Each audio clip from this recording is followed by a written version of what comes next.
Alhamdulillahi Rabbil Alamin wa bihi nasta'inu ala umuri dunya waddin. Wa sallallahu ala sayyidina Muhammadin wa ala alihi wa sahbihi ajma'in. Subhanaka la ilma lana illa ma 'allamtana innaka antal alimul hakim. Rabbi shrah li sadri wa yassir li amri wahlul 'uqdatam min lisani yafqahu qawli. Fasaddid lisani wahdi qalbi bijahin nabi wa ali.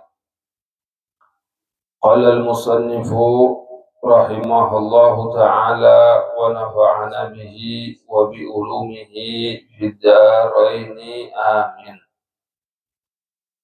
Al-haditsu tsaminu, hadis yang ke-8 dari kitab Al-Arba'in An-Nawawiyah, kitab Arba'in Nawawi.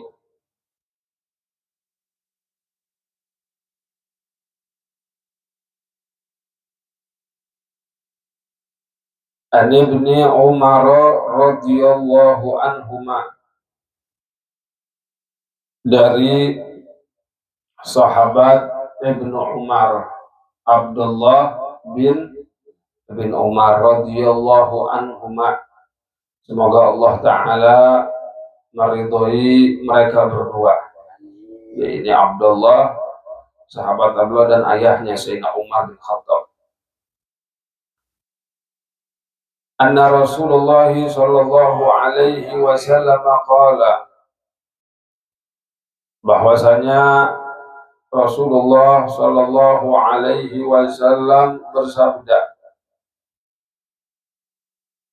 umirtu an uqatilan nasa, aku, kata Nabi Muhammad, diperintahkan oleh Tuhanku untuk memerangi manusia. Jadi Nabi Muhammad diperintah oleh Allah Subhanahu wa Ta'ala untuk memerangi manusia. Hatta yashhadu an la ilaha illallah wa anna Muhammadan Rasulullah. Sampai mereka itu bersyahadat, menyaksikan, bersaksi bahwasanya tiada Tuhan selain Allah dan Nabi Muhammad utusan Allah. Nah, dalam hadis ini kita bisa pahami bahwasanya Allah Subhanahu wa Ta'ala mula-mula memerintahkan kepada Nabi kita Muhammad sallallahu alaihi wasallam untuk menyebarkan agama Islam di setiap tempat dengan kata-kata yang bagus dan juga dengan ajakan yang baik. Kemudian setelah Nabi Muhammad sallallahu alaihi wasallam diperintah oleh Allah untuk ajak manusia untuk masuk Islam dengan tutur kata yang baik, dengan akhlak yang bagus. Nah, ketika mereka sudah tertarik dengan agama Islam, maka perintahkanlah mereka untuk mengucapkan 2 kalimat syahadat. Tapi kita nggak boleh maksa, maksa. Kenapa nggak boleh maksa? Ya, Islam agama mahal, betul nggak? Islam agama mahal. Kita nggak nyapir, minta orang biar masuk Islam, enggak. Makanya kita hanya menjelaskan, dan orang mau masuk Islam dengan kemauan dia. Nggak ada sejarahnya Islam itu maksa orang untuk supaya masuk ke dalam lingkaran agama. Kalau di luar Islam banyak. Di luar Islam banyak. Tapi agama Islam nggak pernah maksa orang supaya masuk. Walaupun punya kekuatan. Oh banyak lah ceritanya itu kalau ceritakan. Nah, ketika mereka masuk Islam, udah mau masuk Islam, maka kita ajarkan atau dijelaskan kepada mereka rukun Islam yang 5, yaitu syahadat, jelas syarat untuk masuk Islam. Kemudian disuruh sembahyang, kerjakan sholat. Ya, apa artinya kalau ente ucapin 2 kalimat syahadat tapi nggak mau sholat. Nah Islam kan bukan sekedar ucapan. Agama Islam juga harus ada pengamalan, implementasi, pelaksanaan. Kemudian setelah mendirikan sholat, dijelasin juga membayar zakat. Setelah itu puasa di bulan Ramadan. Kemudian haji kalau dia mampu. Kemudian juga dijelaskan untuk menjauhkan apa saja yang dilarang oleh Allah dan mengerjakan apa saja yang diperintah oleh Allah. Kemudian juga yang terakhir dijelaskan apa itu hal-hal yang diharamkan. Dijelaskan zina itu haram, mencuri itu haram. Kalau dia orang Islam dalam kondisi atau keadaan seperti ini, seperti tadi itu, maka dia telah menjaga dirinya dan hartanya. Jadi kalau ada orang Islam ngamalin rukun Islam yang 5, kemudian menjalankan perintah Allah, menjauhi larangan Allah, yang haram dia tinggalkan, maka dia telah menjaga dirinya dan juga hartanya. Nah orang Islam model begini nggak boleh diganggu.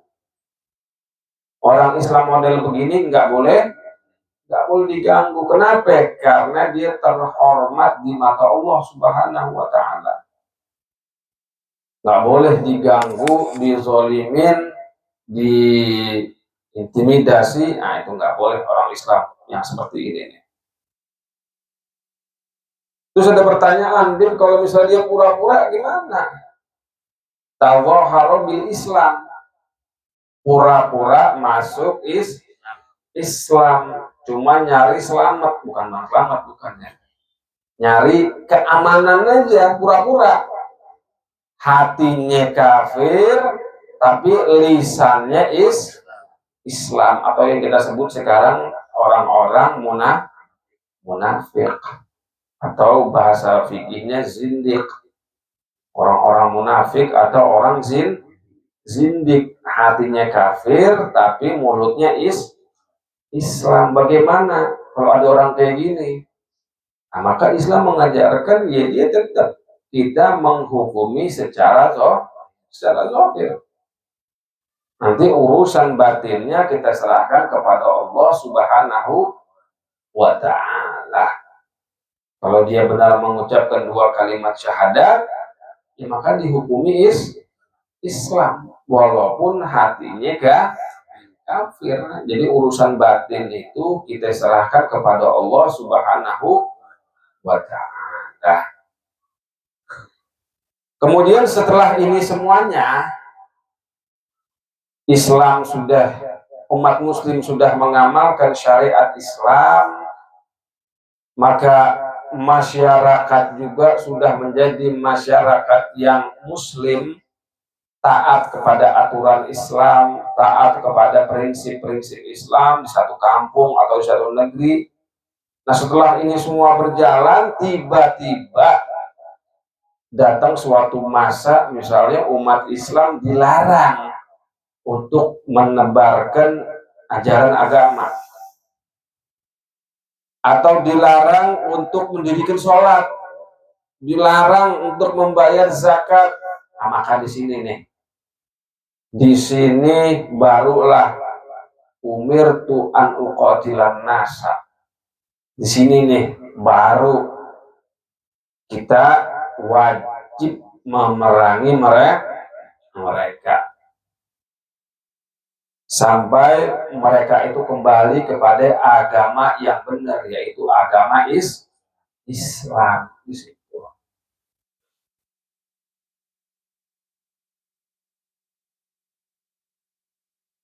Karena di antara sendi Islam yang paling ditakuti nama orang kafir ialah jihad fisabilillah, itu berjuang di jalan Allah Subhanahu wa taala.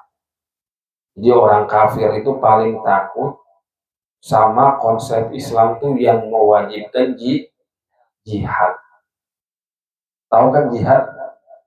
Jadi jihad itu ialah bersungguh-sungguh menegakkan kalimat Allah, atau juga dan membentuk atau pembentukan masyarakat yang Islami. Itu jihad tuh di situ. Nah, orang-orang kafir itu paling takut kalau udah umat Islam itu membahas urusan jihad. Kenapa? Karena kalau orang Islam sudah membahas urusan jihad, kemudian di hatinya ini berkobar semangat jihad, kemudian juga semangat jihad ini berpengaruh dalam kehidupannya, ini kesaksian orang kafir sendiri, kesaksian orang orientalis. Kata mereka nggak ada satu kekuatan pun di muka bumi yang bisa nandingin kekuatan Islam. Kalau semangat jihad, berjuang fisabilillah masih ada di hati umat Islam, makanya mereka paling takut orang kafir. Nah, karena orang kafir itu tahu bahwasanya Islam itu kuat dengan berjihad itu, makanya mereka itu berusaha bagaimana caranya agar konsep jihad ini hilang dari ajaran umat Islam. Entah cara jihadnya yang salah, tahu nggak cara jihad yang salah? Tahu nggak? Entah cara berjihadnya salah. Ya seperti nggak ada orang, nggak ada angin, nggak ada hujan, ya ngebom. Nah, itu kan salah. Salah caranya. Atau juga memang pengen menafikan itu jihad dengan beralasan apa? Islam ini agama damai. Islam ini agama cinta dan kasih. Kelihatannya bagus ya. Bagus nggak tuh bahasanya? Padahal di situ ada racun tuh. Ada sisipan dari orientalis biar apa? Biar umat Islam itu lupa dengan konsep jihad. Jadi satu sisi ada orang ingin menafikan jihad dengan menampilkan cara yang salah atau membuat kebohongan dengan dia menyatakan bahwasanya agama Islam ini tersebar di seantero bumi dengan pedang. Makanya katanya Futuhat al-Islamiyah, kemenangan umat Islam atau pembukaan umat Islam itu katanya dengan penuh kekejaman. Nggak ada pembebasan di situ. Semua orang katanya dibikin keji. Ya, padahal ini kan bohong nih. Karena kalau sejarah kan nggak begitu. Fathu Mekah nggak ada pembunuhan di situ. Terus pembukaan lain nggak ada di situ pembunuhan, pertumpahan darah. Yang ada kalau misalnya ada orang kafir, dia ingin menghadang, ingin menjadi penghalang ketika umat Islam ingin membangun masyarakat yang Islami di situ. Jadi ketika ada umat Islam ingin bangun masyarakat yang Islami, ternyata ada orang kafir nggak senang. Nah itu wajib yang kayak gitu diperangin model kayak gitu. Nah jadinya jihad ini memang satu konsep atau satu ajaran yang wajib dalam umat Islam, dan ini merupakan kekuatan umat Islam yang paling ditakutin sama musuh. Makanya kalau udah membahas jihad di situ kadang-kadang tadi yang udah Anda jelaskan sebelumnya tuh, ada orang yang caranya salah, ada lagi caranya nggak salah malah pengen ngehapus gitu, pengen menghapus jihad tersebut. Kita kembali ke hadis. Jadi ketika negara itu udah menjadi negara Islam, kemudian ada orang yang ingin melarang, mengganggu, atau di situ dia menyebar ajaran-ajaran kemusyrikan, nah, barulah orang tersebut kita perangin di situ. Orang-orang kafir, penyembah berhala. Nah, adapun kalau ahlul kitab, tahu ahlul kitab yaitu agama yang diturunkan kitab, yaitu Nasoro sama Yahudi. Dia boleh tinggal di negara Islam. Boleh ditinggal di negara Islam, yang penting harus taat aturan umat Islam, dan juga dia wajib untuk membayar jizyah, bayar upeti lah kalau bahasa kitanya gitu, sama umat Islam di situ sebagai ganti, sebagaimana umat muslim bayar zakat, nah dia bayar jizyah. Itu kalau ahlul kitab. Wa yuqimus sholata. Tadi itu kata Nabi Muhammad, aku diperintah oleh Allah untuk memerangi manusia sampai mereka itu bersaksi bahwasanya tiada Tuhan selain Allah dan Nabi Muhammad utusan Allah. Wa yuqimus sholata, dan juga mereka mendirikan sholat, mendirikan sembahyang, sholat 5 waktu situ. Karena sholat itu imaduddin, sholat itu tiang agama. Sholat itu kedudukannya luar biasa di dalam agama Islam.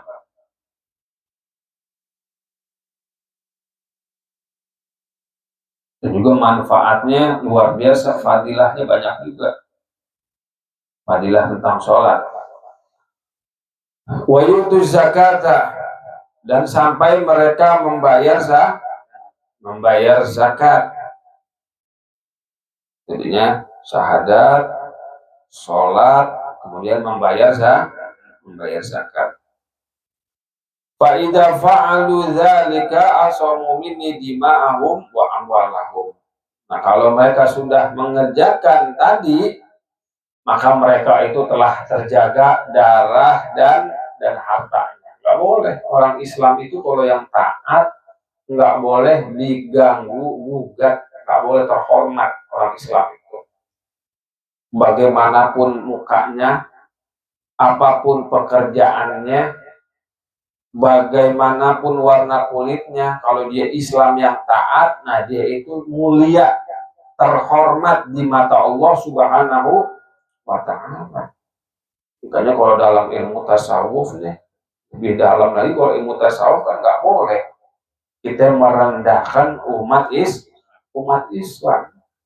Malah sampai-sampai Nabi itu menjelaskan nggak boleh kita ngatain orang, umat Islam nggak boleh kita katain. Walaupun dia lagi berbuat jahat. Ada umat Islam lagi berbuat yang nggak bagus, nggak boleh tuh kita omongin tuh, lu gini. Nanti kata Nabi itu apa? Nggak bakalan meninggal kecuali kita kena apa yang dia perbuat. Nanti lain urusannya kalau bab dakwah lain lagi, bisikin, ajarin gitu. Tapi ngatain karena perbuatan buruk itu nggak boleh, karena umat Islam ini terhormat. Umat Islam ini di mata Allah, tadi itu umat Islam yang menjalankan ajaran-ajaran terhormat. Nggak boleh kita menganggap diri kita itu lebih mulia dari yang kita temui umat Islam itu. Nggak boleh. Kalau dalam ajaran tasawuf tuh ada nanti pembahasannya. Karena umat Islam ini mulia. Karena di hatinya itu membawa kalimat apa? La ilaha illallah Muhammadun Rasulullah. Misalnya nih, kita perbedaan sama orang kafir yang kaya raya apa? Perbedaan cuma mati doang. Anda mau tanya, orang kafir yang kaya raya nih, karena kan identik orang kafir kaya, ada banyak juga yang miskin, cuman gak disorotin aja. Orang kafir yang kaya, dia bisa makan nggak? Orang Islam bisa makan nggak? Ente bisa makan nggak? Bisa. Dia minum, ente minum nggak? Dia tidur, ente tidur nggak? Itu yang membedakan apa? Yang membedakan kematian nanti. Ketika orang Islam yang di hatinya adalah la ilaha illallah Muhammadur Rasulullah, ketika dia mati, maka dia perginya kemana? Ke surga. Orang kafir perginya kemana? Ke neraka. Nah dari sini nih kita harus sadar. Kita harus sadar, ya Allah, betapa besar nikmat la ilaha illallah Muhammadun Rasulullah. Ini mahal banget harganya. Ente bisa ngucapin la ilaha illallah Muhammadur Rasulullah itu mahal banget harganya. Mahal. Karena kan kenikmatan di surga itu selamanya. Selamanya, nggak ada setahun, 2 tahun, terus nggak ada habisnya. Sebagaimana azab di dalam neraka selama juga nggak ada habisnya. Makanya kalau ada orang diberikan kalimat la ilaha illallah Muhammadur Rasulullah, yang diberikan iman, dia beriman kepada Allah, beriman kepada Nabi Muhammad, itu dia udah diberikan harta atau bagian yang sangat besar dari Allah Subhanahu wa Ta'ala. Karena pada akhirnya nanti dia bakalan pergi kemana? Ke surga. Nah, orang-orang kafir yang nggak mau mengucapkan 2 kalimat syahadat, senikmat apapun di dunia paling cuma 70, 60. Itu kalau dia nggak sakit, ya kan? Kalau sakit ya makannya mau nggak mau udah bubur sama tahu rebus doang, ya kan? Ayam nggak boleh, daging nggak boleh, ini nggak boleh. Bubur, tahu direbus, ya kan? Bubur ya begitu deh. Harta banyak. Meninggal, naudzubillah min dzalik. Masuk kemana? Ke dalam neraka. Makanya kalau di sini kita renungkan bahwasanya alhamdulillah kita diberikan keimanan, diberikan hidayah, diberikan taufik untuk bisa mengucap kalimat la ilaha illallah Muhammadur Rasulullah. Banyak orang-orang yang kafir, jadi kita nggak anggap ini jelek ya. Kita nggak anggap ini jelek. Banyak orang-orang kafir yang punya duit banyak, mungkin sedekahnya lebih banyak dari ente orang, betul nggak? Wah dia sedekahnya triliunan, ya duitnya dia lebih banyak juga, banyak. Tapi sedekahnya ini yang dia lakukan nggak bisa memasukkan dia ke dalam surga. Kenapa ya? Karena di hatinya nggak ada la ilaha illallah Muhammadun Rasulullah. Makanya biasanya orang-orang yang begitu tuh diganti sama oleh di dunia. Oke, kalau orang-orang yang ditakdirkan dia nggak masuk surga, ditakdirkan dia mati suul khatimah, ketika dia rajin bersedekah di dunia bakalan diganti karena Allah kan maha adil. Dia sedekah yang banyak ke orang yang kelaparan di Afrika, dia sumbang ini harta dia makin banyak karena dia nggak bakalan diganti di mana? Di akhirat, di surga. Tapi ente ini kita orang alhamdulillah sedekah ya tahu sendiri dah, ya kan, semampunya, ibadah juga semampunya. Tapi di hati kita alhamdulillah ada la ilaha illallah Muhammadun. Nah ini kunci kita bisa masuk ke surga dan bisa bertemu dengan Nabi kita Muhammad Sallallahu Alaihi Wasallam. Illa bihaqil Islam. Nah, kecuali dengan hakul Islam, arti dengan alasan yang benar bihaqil Islam dengan alasan yang benar. Artinya boleh dia ini dia punya harta atau dia punya badan, boleh gitu dikenakan sanksi, dikenakan had, boleh. Nah kalau ada alasannya, misalnya dia mencuri, maka kalau mencuri harus dipotong potong tangan gitu kan. Atau dia berzina misalnya, setelah nikah dia berzina, nah maka dirojam sampai mati di situ. Nah itu ada alasan sendiri, nah, dari agama Islam. Tapi selain itu nggak boleh umat Islam itu diganggu. Wa hisabuhum 'alallahi ta'ala. Dan hitung-hitungan, artinya urusan batin orang-orang yang munafik, artinya yang menampakkan Islam tapi hatinya itu kafir, maka diserahkan hitung-hitungannya kepada Allah Subhanahu wa ta'ala.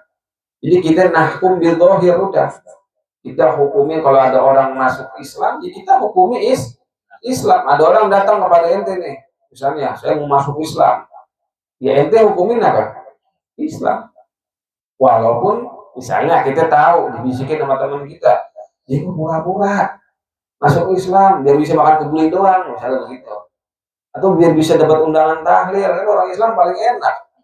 Setiap minggu ada tahlil, misalnya contoh. Padahal mah hatinya tetap nggak percaya. Nah tapi kita menghukumi dia Islam, walaupun kenyataannya dia orang munafik. Kata Allah Subhanahu wa ta'ala, innal munafiqina fid darkil asfali minan nar. Sesungguhnya orang-orang munafik itu berada di tingkatan paling bawah api neraka. Tapi orang kadang-kadang ngejelasin salah. Ini orang munafik yang nifak al-i'tiqadi. Orang munafiknya berkenaan dengan keyakinan. Tahu berkeyakinan.